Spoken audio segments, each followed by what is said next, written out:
नमस्कार साथियों, अस्सलाम वालेकुम। ज्योग्राफी में मैं आपको प्रायद्वीपीय भारत का पठार कल मैंने आपको पूरा प्रारूप समझा दिया था और आज मैंने लिखवाने के लिए कहा था, समझाने के लिए और लिखवाने के लिए कल समझा दिया था। खैर, तो आज मैं प्रायद्वीपीय भारत के पठार के क्रम में जो अरावली पर्वत श्रेणी है, अरावली पर्वत श्रेणी है, सबसे पहले वहां से शुरुआत करते हैं। अरावली के बाद मालवा का पठार, फिर विंध्याचल पर्वत, फिर सतपुरा श्रेणी, फिर पश्चिमी भारत का तटीय पठार, फिर पूर्वी, और फिर यहाँ जो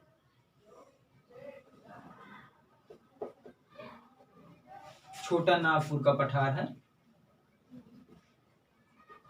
ये तो एक एक करके मैं लिखवाना शुरू कर रहा हूं। सबसे पहले अरावली, हेडिंग डालिए साथियों, अरावली पर्वत श्रेणी। लिखिए, अरावली पर्वत श्रेणी दक्षिण पश्चिम गुजरात। अरावली पर्वत श्रेणी दक्षिण पश्चिम गुजरात के पालमपुर, ये पालमपुर है। अरावली हेडिंग डाल के लिखिए अरावली पर्वत श्रेणी, और फिर उसमें लिखिए अरावली पर्वत श्रेणी दक्षिण पश्चिम गुजरात से लेकर के होते हुए, अरावली पर्वत श्रेणी दक्षिण पश्चिम गुजरात से लेकर के दिल्ली तक है। ये दिल्ली है, यहाँ पर दिल्ली तक फैला हुआ है। अरावली पर्वत श्रेणी दक्षिण पश्चिम गुजरात से लेकर के दिल्ली तक फैला हुआ है।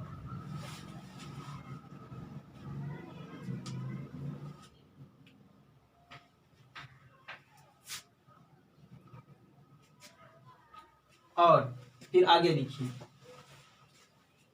क्योंकि ये उत्तर पूर्व में है, पूर्व पश्चिम नहीं है, ना ही उत्तर दक्षिण है, ये यहां से लेकर के उत्तर पूर्व में। अब चूंकि ये ऊपर वाला छोर उत्तर है और ये वाला छोर पूर्व है, तो चूंकि ये ऐसे है पर्वत, ये इसलिए ये उत्तर पूर्व बोला जाएगा। तो लिखिए आगे, उत्तर पूर्व की तरफ लंबाई लगभग 800 किलोमीटर है। अरावली पर्वत श्रेणी में ही लिखिए, उत्तर पूर्व की तरफ लंबाई लगभग 800 किलोमीटर की है। कितनी? 800 किलोमीटर। अरावली पर्वत श्रेणी की लंबाई उत्तर पूर्व में 800 किलोमीटर की है।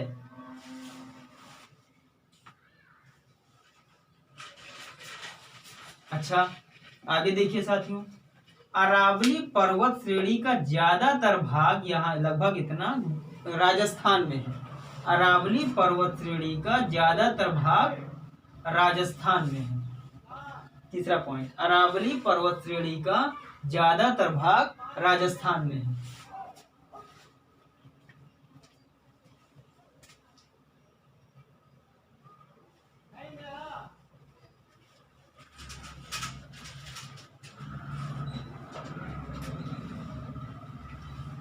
राजस्थान में अरावली पर्वत जो भाग राजस्थान में है अरावली पर्वत श्रेणी का, उसको जंगा पहाड़ी के नाम से जाना जाता है।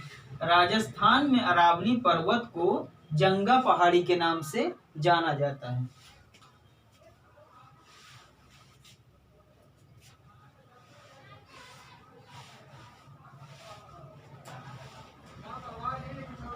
फिर अगला पॉइंट लिखिए, अरावली पर्वत श्रेणी का सर्वोच्च शिखर। अरावली पर्वत श्रेणी का सर्वोच्च शिखर राजस्थान में माउंट आबे। अरावली पर्वत श्रेणी का सर्वोच्च शिखर राजस्थान में माउंट आबे है। और माउंट आबे यहीं पर दिलवाड़ा मंदिर है। दिलवाड़ा मंदिर यही माउंट आबे का है। कहाँ है? राजस्थान में ही माउंट आबे चोटी पर दिलवाड़ा मंदिर है। अरावली पर्वत श्रेणी आज आपको लिखवा रहे हैं। एक नदी आती है ऐसे करके, और फिर जो है चंबल नदी में मिल जाती है। तो इस नदी का नाम है बनास नदी। बनास नदी। तो आगे लिखिए, बनास नदी अरावली पर्वत को पश्चिम से पूर्व की दिशा में काटती है। अरावली पर्वत श्रेणी को बनास नदी पश्चिम से पूर्व की दिशा में काटती है। क्वेश्चन आ जाता है, बनास नदी अरावली पर्वत को किस दिशा में काटती है, किस दिशा से किस दिशा में काटती है। तो आपको पता रहेगा तब आप टिक कर पाएंगे। कथन कारण में क्वेश्चन आ जाते हैं, इसलिए पूरा डिटेल में पढ़ना और पूरा लिखना बहुत जरूरी है साथियों। तो अगला पॉइंट है कि बनास नदी अरावली पर्वत श्रेणी को पश्चिम से पूर्व की दिशा में काटती हुई चंबल नदी में मिल जाती है।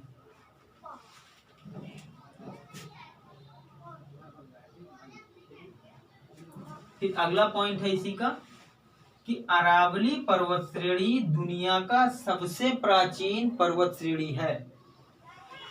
अरावली पर्वत श्रेणी दुनिया का सबसे प्राचीन पर्वत श्रेणी है। अरावली के बारे में हमने इतना लिखवाया, अरावली पर्वत श्रेणी दुनिया का सबसे प्राचीन पर्वत श्रेणी है। अरावली आपका पूरा हो गया।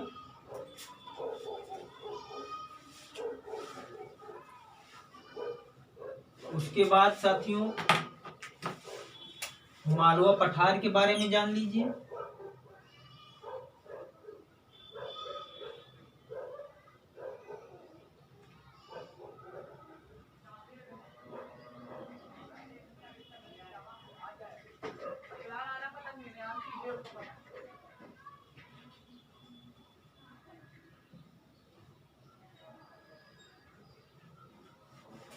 ये मैं क्यों बना रहा हूं अभी आपको समझाऊंगा। लिखिए मालवा पठार में लिखिए हेडिंग डाल के,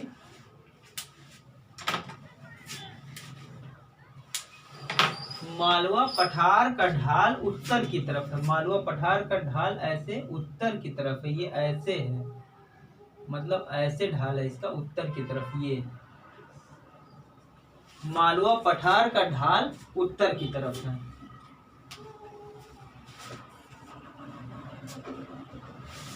इसी में अगला पॉइंट लिखिए कि मालवा पठार का निर्माण ज्वालामुखी लावा से हुआ है।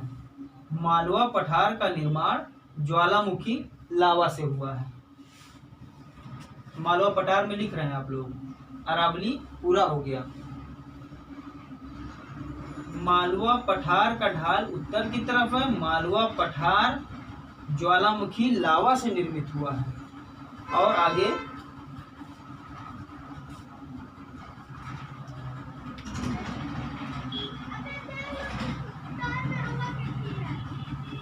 ज्वालामुखी लावा, फिर लिखिए अगला पॉइंट, ज्वालामुखी लावा। और ब्रैकेट में लिख लीजिए बेसाल्ट चट्टान। बेसाल्ट चट्टान, ये थर्ड पॉइंट है। ज्वालामुखी लावा ब्रैकेट में बेसाल्ट चट्टान, चट्टानों से निर्मित है। ज्वालामुखी लावा ब्रैकेट में बेसाल्ट चट्टानों से निर्मित है। इसीलिए यहाँ पर कहा मालवा पठार पर काली मिट्टी पाई जाती है। इसीलिए मालवा पठार पर काली मिट्टी पाई जाती है।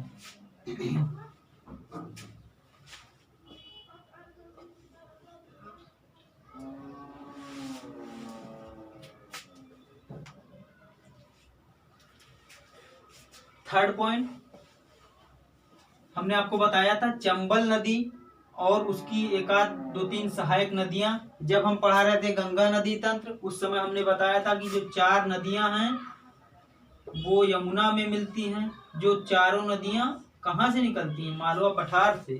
तो हेडिंग डालिए, तीसरा वाला पॉइंट लिखिए कि चंबल और उसकी सहायक नदियां मालवा पठार से ही निकलती हैं। चंबल और उसकी सहायक नदियां मालवा पठार से ही निकलती हैं। तीसरे पॉइंट में चंबल और उसकी सहायक नदियां मालवा पठार से ही निकलती हैं। इसीलिए मालवा पठार को काट काट कर बीहड़ों की तरह बना दिया है नदियों ने। अब तो खैर आधुनिक भारत नया भारत हो गया, अब यहाँ पर सड़कें बन गई हैं, नहीं तो भारत के सारे जो है सारे डाकू यही में रहते थे, चंबल में, यहाँ कोई जाता वाता नहीं था। लेकिन अब चूंकि नया भारत हो गया है, हर जगह सड़कें बन गई, नेशनल हाईवे बन गए, यहाँ भी बन गया, तो अब डाकुओं के छिपने की जगह नहीं बची, सारे डाकू आत्मसमर्पण कर दिए। नहीं तो इसी चंबल में डाकुओं का डेरा रहता था। चूंकि क्यों रहता था, ये एकदम से नदियों द्वारा काट काट कर बीहड़ बना दिया गया है, बीहड़ बना दिया गया, जिसे अवनालिका अपर्दन कहते हैं। तो पूछ लेता है सबसे ज्यादा भारत में अवनालिका अपर्दन कहाँ पर है, तो मालवा पठार पर है। तो तीसरे पॉइंट में आप लिखिए कि बेसाल्ट चट्टानों से निर्मित है, इसीलिए यहाँ काली मिट्टी पाई जाती है। चंबल और उसकी सहायक नदियां यही मालवा पठार से निकलती हैं, और चंबल और उसकी सहायक नदियों ने मालवा पठार को काट काट कर बीहड़ के रूप में बदल दिया है। हो गया। उसके बाद में अवनालिका अपर्दन हम बताए ये आपको, तो बीहड़ के रूप में जब बदल दिया तो बिल्कुल गड्ढे हो गए, बड़े बड़े गड्ढे जहाँ छुपने की जगह रहती थी, तो अवनालिका अपर्दन हो गया।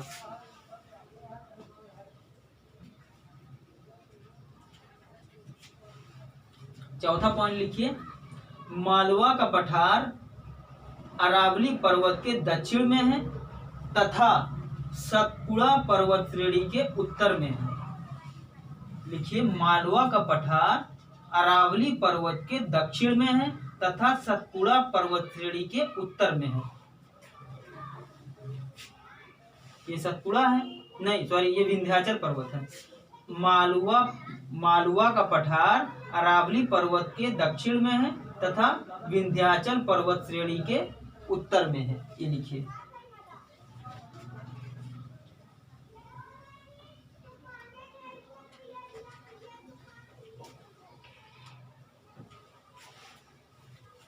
चौथे पॉइंट में आपने लिखा होगा कि मालवा का पठार अरावली पर्वत श्रेणी के दक्षिण में है तथा विंध्याचल पर्वत श्रेणी के उत्तर में है। पांचवें पॉइंट में लिखिए, मालवा के पठार को बीहड़ भूमि या उत्खात भूमि भी कहा जाता है। मालवा के पठार को बीहड़ भूमि या उत्खात भूमि भी कहा जाता है। तो आज हमने आपको अरावली पर्वत श्रेणी के बारे में बताया, लिखाया, और मालवा के पठार के बारे में बताया और लिखाया। अब साथियों बचा है विंध्याचल पर्वत, सतपुड़ा पर्वत श्रेणी, पूर्वी घाट के पठार, पूर्वी तटीय पठार और पश्चिमी तटीय पठार, और फिर छोटा नागपुर पठार। उसके बाद हिमालय पढ़ाएंगे आपको। तो अब विंध्याचल पर्वत श्रेणी बीच बीच में कटा हुआ है, कई टुकड़ों में विभक्त है, इसलिए इसमें ज्यादा लिखवाना है। सतपुड़ा पर्वत श्रेणी भी 3 भाग में विभाजित है, ये भी 3 भाग में विभाजित है, दोनों में ज्यादा लिखवाना है। उसके बाद पूर्वी तट का जो पठार है वो तो लंबा है ही यहाँ तक, उसके बारे में सबसे ज्यादा लिखवाना है। इसलिए साथियों आज के लिए अरावली पर्वत श्रेणी और मालवा का पठार हो गया। कल हम आपको लिखवाएंगे विंध्याचल पर्वत श्रेणी और सतपुड़ा पर्वत श्रेणी, और इस पूर्वी घाट पे जो नदियां हैं जो अपना जल अरब सागर में गिराती हैं वो भी साथ में बताएंगे। हमने आपसे कहा था इकट्ठे सब बता देने से सब पूरा घालमेल हो जाता है, समझते हैं ना। तो अरावली हो गया, मालवा हो गया। आप लोगों को बहुत बहुत धन्यवाद साथियों पूरा वीडियो देखने के लिए। आप अपने प्यारे YouTube channel UP Urdu GS academy को सब्सक्राइब करते रहें, शेयर करते रहें और लाइक करते रहें। धन्यवाद, बहुत बहुत शुक्रिया।